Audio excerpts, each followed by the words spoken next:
The message arrived without distortion, without delay, and without any identifiable source, appearing simultaneously on every command screen across the alien fleet as they hovered above the small blue planet they had already marked for subjugation.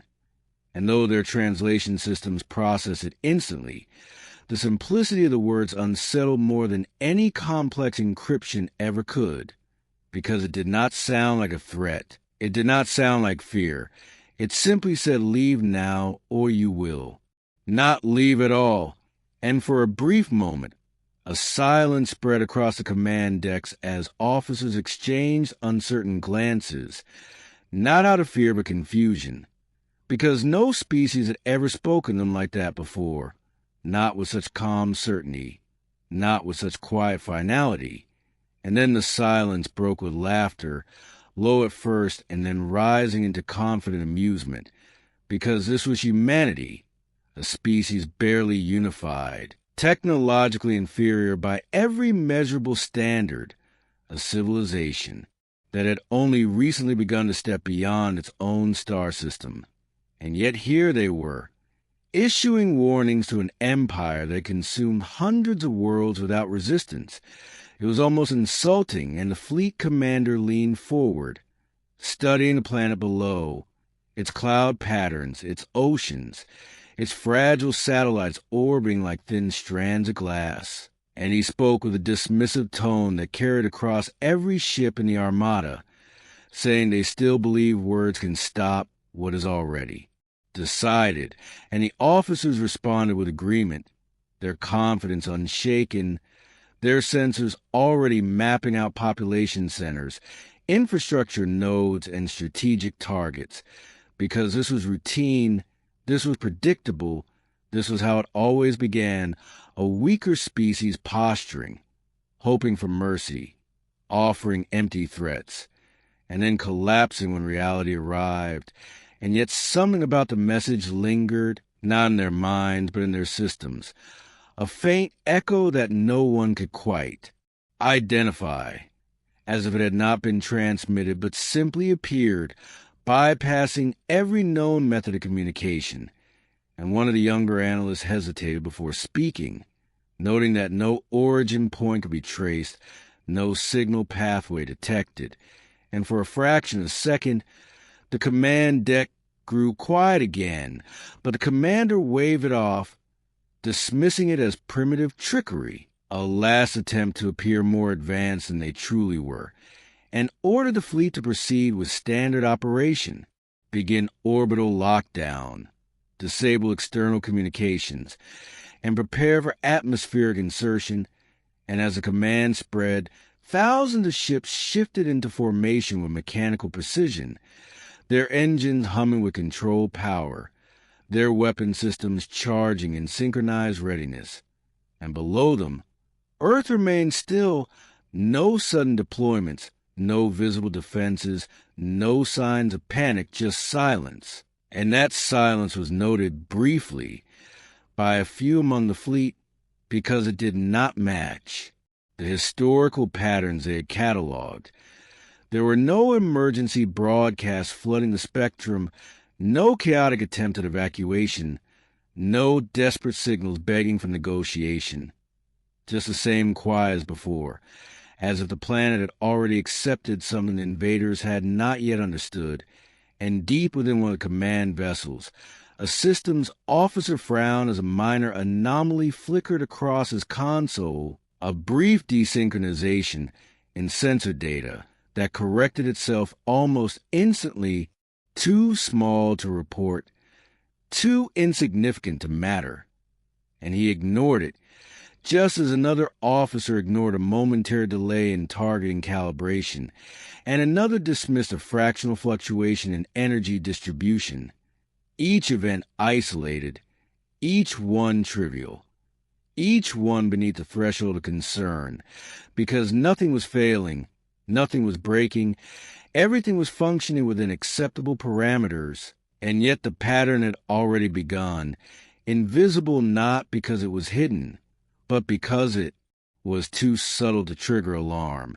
And as the fleet tightened its hold around the planet, The commander issued the final pre-invasion directive, his voice steady, absolute, declaring that within moments the world below will belong to them, that its people would either submit or be erased, and across the fleet, the words were received with certainty, with the confidence of civilization that had never been truly challenged, and still no response came from the surface, no countermeasure, no plea, no resistance, just silence. And then, without warning, one of the outermost ships disappeared from every sense in the fleet, not destroyed, not damaged, simply gone. And for a brief instant, confusion rippled through the network as systems attempted to reacquire the missing vessel, but found nothing, no debris, no energy signature, no trace that had ever existed, and the commander's expression hardened, his voice cutting through the rising uncertainty as he demanded an explanation, but none came. Only fragmented data and incomplete readings. And before the question could be resolved, another ship vanished, this time closer, this time witnessed by multiple crews who saw it flicker like a distorted image before collapsing into nothing, and the laughter that filled command decks only moments before it was gone, replaced by a tightening silence. And still, the planet below remained unchanged, quiet, unmoving, waiting, as if it had already seen this outcome before any of them had even realized the first move had been made. The disappearance of 2 warships should have triggered immediate emergency protocols. But the alien fleet did not react with panic. Not yet, because empires built on absolute dominance do not accept disruption easily. They rationalize it, they contain it. They reduce it to error before they ever consider the possibility of threat. And so the commander ordered a full diagnostic sweep across all vessels, his voice steady but sharper now, demanding clarity where confusion had begun to spread, and across thousands of ships, systems initiated deep scans, cross-referencing telemetry, energy signatures, spatial readings, and quantum anchors. But every result returned the same impossible conclusion. There was no cause, no trace, no event recorded that could explain the absence of the missing ships. It was as if reality itself had simply decided they were no longer there, and that idea was quickly rejected, replaced with more acceptable theories. Stealth weapon, unknown cloaking interference, localized spatial distortion, anything that could be measured, anything that could be countered, because the alternative was unacceptable. And as the fleet tightened formation, shields raised and weapons primed at higher readiness, the commander issued a new directive. No vessel would operate independently, all movements synchronized, all systems cross-linked, because whatever this was, it would be contained to control through order, through superiority. And for a moment, that decision seemed to restore confidence, because this was familiar ground again, a problem to solve, an anomaly to dominate. And yet beneath that confidence, something else was beginning to take shape, subtle and unspoken, a quiet tension that none of them wanted to name, because naming it would make it real. And far below, Earth remained silent, its surface calm, its atmosphere undisturbed, its signals minimal and controlled, as if the entire planet had chosen not to respond at all, and that silence was starting to feel less like weakness and more like intent, though none of them would admit it. Not yet. And within the central command vessel, the same system's officer who had noticed the earlier anomaly stared at his console again as another flicker appeared, this time slightly longer, a fractional delay in synchronization between fleet nodes, barely measurable but undeniably present, and he ran a quick recalibration, expecting correction, but the system reported optimal performance, no errors detected, no deviations found. And yet the delay had been there, he had seen it, and before he could report it, a voice cut across the channel from another ship, sharp and controlled, but edged with something new, stating that their internal clocks were no longer perfectly aligned, the difference microscopic, but growing, and that statement triggered a cascade of checks across the fleet, revealing the same issue everywhere: time itself, or at least their measurement of it, was beginning to drift, not enough to disrupt operations, not yet, but enough to break the perfect synchronization they relied on. And the commander's expression tightened as he processed the reports, because this was no longer a single anomaly. This was a pattern, small, controlled, but expanding, and patterns meant intent, and intent meant opposition, and still no attack had been detected, no weapon fired, no signal emitted, nothing that could be identified as an act of war. And yet ships were gone, systems were, drifting, and something was interfering in a way they could not see.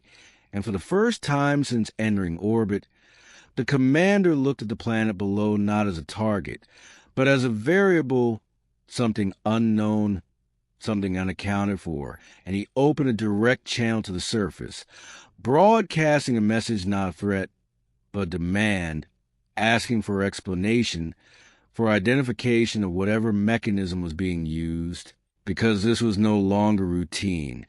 And the response came almost instantly. The same calm, unchanging tone, the same absence of fear or urgency, repeating the exact words as before: "Leave now or you will not leave at all." And this time no one laughed, because now the words carried weight. Now they were no longer a curiosity, but a warning that had already begun to prove itself. And still the commander hesitated, not out of fear, but calculation, because retreat was not a concept his empire embraced lightly, and to withdraw now would mean admitting uncertainty, admitting that a lesser species had forced hesitation, and that was a cost he was not prepared to accept. And so he made his decision, firm and final, declaring that the anomalies would be contained, that the fleet would proceed, that whatever trick humanity believed it was using would be exposed and neutralized. And as his command echoed across the armada, the ships advanced closer to the planet, tightening their grip, preparing for the next phase. And for a brief moment, it seemed as if control had been restored, as if the disruption had been contained. But then the stars themselves shifted, not physically, not in any way that could be seen with the eye, but in the data, in the precise coordinates that defined their positions. And suddenly navigation systems began reporting inconsistencies, tiny at first, then compounding, as if the space around them was no longer behaving according to rules they understood. And one by one, ships began to report the same impossible problem. They could no longer confirm exactly where they were, not relative to Earth, not relative to each other, and not even relative to themselves. And in that moment, as confusion began to rise again, the commander realized something far worse than a hidden weapon or a clever defense. He realized that whatever humanity had done, it had already begun before the fleet even arrived, and they had not just ignored the warning, they had entered something they did not understand, and now it was already closing around them. The first true sign of collapse did not come with an explosion or a visible strike, but with a simple failure that should have been impossible, a navigation command issued from a flagship that did not propagate correctly across the fleet. Not because of interference, not because of damage, but because the ships receiving it no longer agreed on where they were, or even when the command had been sent, and for a brief, disorienting moment, multiple vessels executed the same maneuver at slightly different points in what each believed was a present, causing formations to fracture in subtle but dangerous ways. Ships drifting out of alignment by fractions that grew into distances that disrupted targeting solutions, disrupted defensive grids, disrupted everything that relied on precision, and still no enemy could be seen, no weapon could be tracked, only the growing sense that something fundamental had been altered. And on the command deck, the reports began to overlap, voices. Control but rising in urgency as officers described inconsistencies that defied every model they possessed. One ship reported Earth slightly ahead of its predicted orbital position. Another reported it lagging behind. A third claimed the planet's rotation was out of sync with its own sensors, and none of them could reconcile the differences because each system insisted it was correct. And the commander felt the first real crack in certainty as he realized that their greatest strength there, perfect coordination, was being unraveled from within, not attacked directly but made unreliable. And he ordered a full halt to all non-essential movement, a stabilization protocol designed to re-anchor the fleet's shared reference frame. But even that command faltered as ships interpreted it with slight variations, some slowing too early, others too late, a few not all, and the result was not chaos yet, but was no longer control, and deep within the network, the same subtle anomalies continue to spread, not spikes, not surges, but quiet adjustments that nudge systems just enough to desynchronize them further, and still the planet below remained unchanged. No fleets rising to meet them, no weapons firing, just silence. And that silence was now unbearable because it suggested that none of this required active effort, that whatever humanity had done was already in place, already running, already inevitable. And then another ship vanished, not at the edge this time, but near. The center of the formation, witnessed by dozens of crews who saw it distort, its outline stretching as it pulled in multiple directions at once before collapsing inward and disappearing completely. And the data log from surrounding vessels recorded something even more unsettling. For a fraction of a moment, the ship had existed in multiple positions simultaneously, overlapping coordinates that should not have been possible. And then it was gone, and the fleet's internal channels filled with tension that could no longer be suppressed, because this was no longer an isolated anomaly. This was a process, a progression, and it was accelerating. And the commander, now fully aware that he was facing something beyond conventional warfare, demanded a complete shutdown of all external data inputs, isolating each ship to its own internal systems in an attempt to prevent whatever was spreading from continuing to propagate. But the moment the isolation began, the problem became worse, because, without shared synchronization, the differences between ships grew faster, their realities diverging in measurable ways. One vessel reported stable conditions, while another just kilometers away detected severe distortions in local space, and neither could verify the other. And for the first time, fear began to surface openly in the fleet, not panic yet, but the unmistakable realization that they were losing the ability to define their own environment. And then the message came again, not from the planet this time, but from within their own network, appearing across internal channels that had been sealed, the same calm words, unchanged: leave now or you will not leave at all. And the implication hit harder than any weapon could have, because it meant the boundary between their systems and whatever was affecting them no longer existed, and the commander's voice, when it came, was no longer dismissive, no longer confident, but controlled in a different way, tighter, sharper, as he issued a command that his empire had not used in generations: full strategic withdrawal. All ships were to disengage, break orbit, and exit the system immediately. And for a moment, that decision seemed to restore a sense of direction, because retreat was at least an action, a movement away from the unknown, and engines across the fleet began to power up for departure, coordinates calculated as best as they could be trajectory set for the edge of the system, and then the next failure occurred. Not subtle this time, not small, but absolute, because when the first ships attempted to jump, nothing happened. Their drives activated, their energy output peaked. But the transition never completed, and the systems reported a contradiction that should not exist. The destination coordinates were valid, the drive was functional, but the path between them could not be resolved, as if the concept of moving from one point to another had been disrupted, and one by one, ships reported the same failure, their escape routes not blocked, not defended, but undefined. And in that moment, as the fleet hung suspended above a silent world, unable to advance, unable to retreat, the commander understood the full weight of what they had done. They had not entered a battlefield.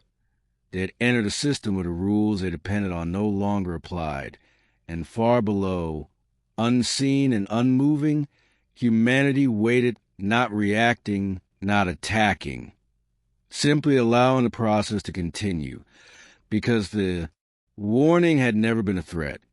It had been a statement of fact, and now it was already too late to change the outcome. Panic did not erupt all at once. It seeped in through cracks that could no longer be sealed, spreading from ship to ship as crews realized that every solution they attempted only made the situation worse, that every correction introduced new inconsistencies, and that the more they tried to regain control, the faster it slipped away, because the problem was no longer in their systems. It was in the framework those systems depended on, and that realization broke something fundamental in the discipline of the fleet. Voices that had once been measured and precise now carried urgency, overlapping reports of failures that could not be reconciled. One vessel claiming its engines had already executed the jump, while another insisted it had not even begun.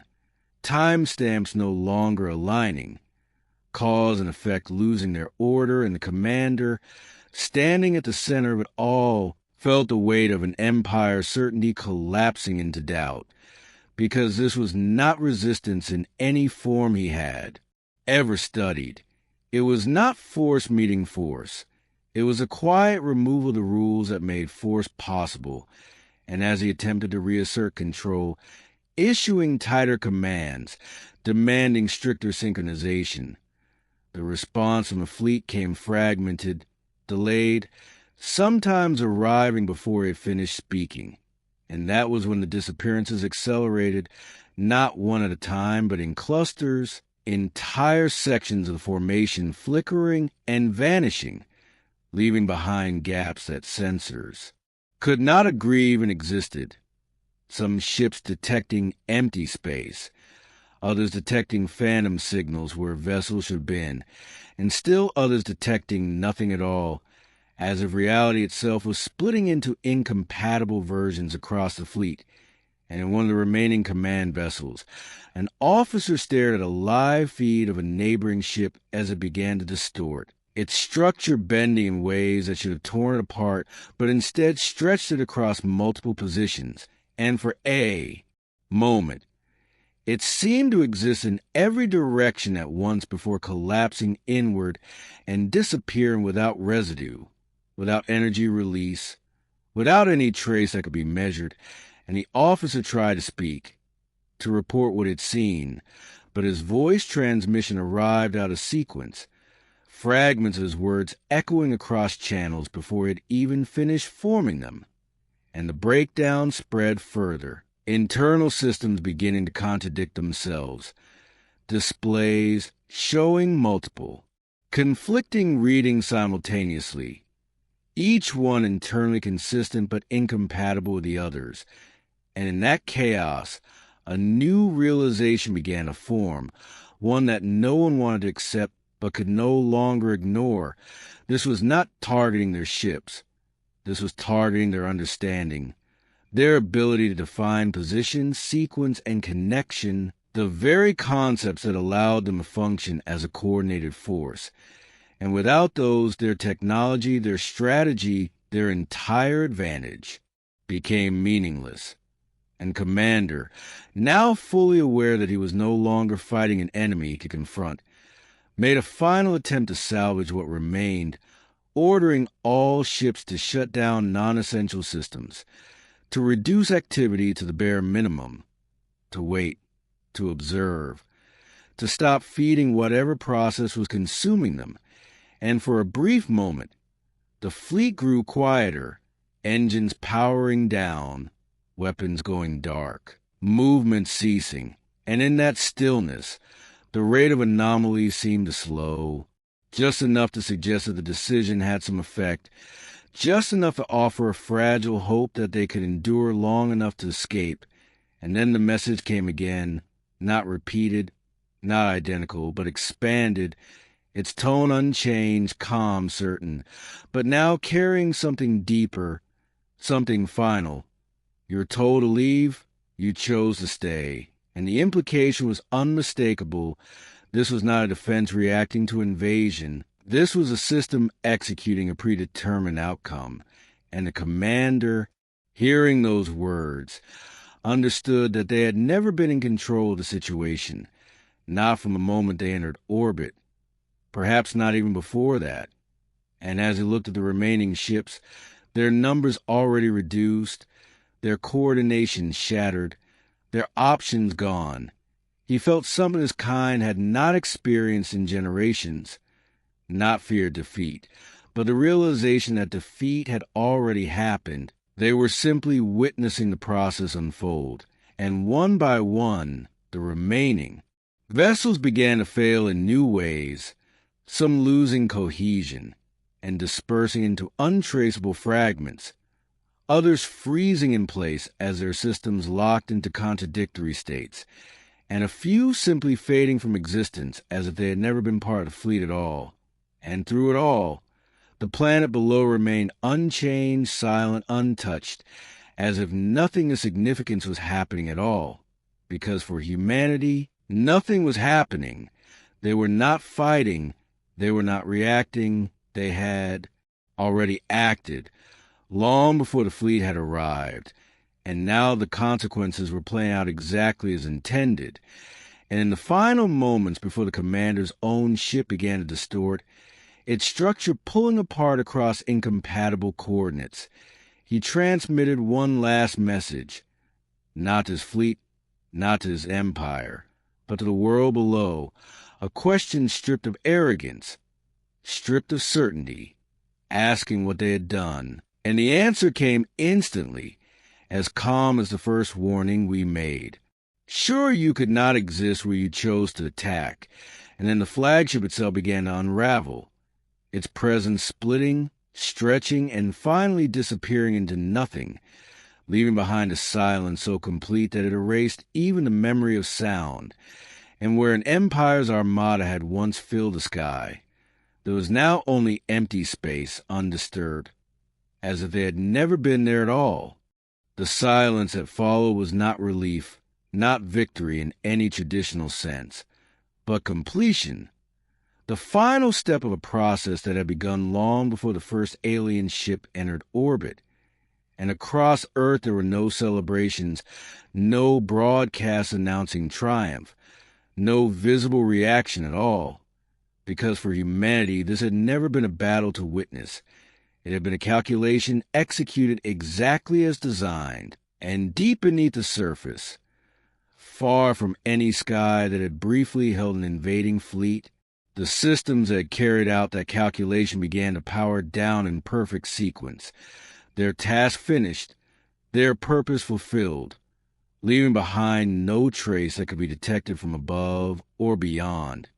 And within those systems, the architect of the defense observed the final data streams as they stabilized, confirming what they had already known would happen, that once the fleet crossed a certain threshold, once it committed fully to its position within a defined region of space, the conditions would begin to shift, not violently, not destructively, but fundamentally, altering the relationships between position, time and continuity in ways that made coherent existence impossible for anything relying on external synchronization, and the result had never been destruction in the conventional sense. There had been no weapons fired, no energy released, no debris left behind, only the quiet removal of consistency itself.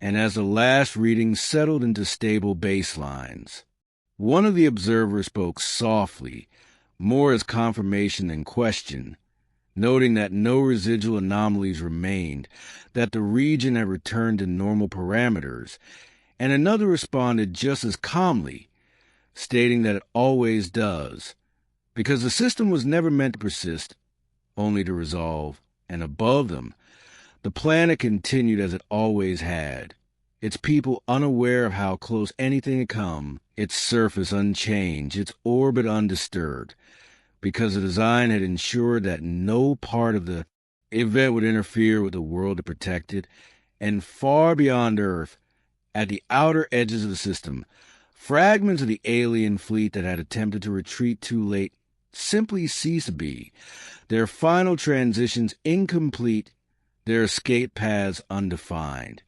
And even those traces faded quickly, erased not by force, but by the same quiet correction that had consumed the rest, until nothing remained to mark their presence. No signals, no debris, no warning to carry back to whatever empire had sent them.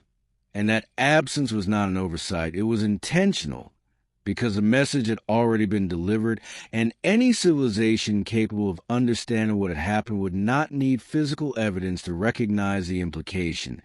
And in a distant region of space, long after the event had concluded, monitoring systems detected the sudden loss of an entire armada, not through signals of destruction, but through the absence of expected data, a silence where there should have been, constant communication.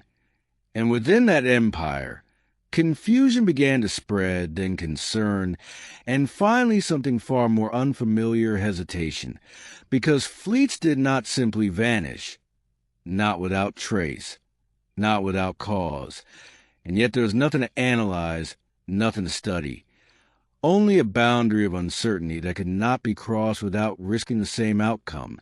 And so, for first time in its long history, the expansion of that empire slowed, then stopped, as leaders chose caution over conquest, not out of fear they could name, but out of a growing awareness that somewhere in the vastness of space, there existed a civilization that did not fight wars the way others did, a civilization that did not respond with force but with finality, and back on Earth, the systems that had ensured that finality remained dormant, waiting, silent, unchanged, ready to act again if necessary, but never announcing their presence, because that was the nature of humanity's strength, not loud, not visible, but absolute when it needed to be. And as the stars continued their endless motion and the galaxy carried on without pause, one truth settled quietly into the spaces where an empire had once existed, a truth that would never be spoken aloud but would shape every decision that followed. They had been given a choice, they had ignored it, and in doing so, they had entered a place where they were never meant to exist. And once that line had been crossed, there had been no battle left to fight, only the inevitable conclusion. And the universe itself seemed to echo that final lesson in its endless silence. They should have left.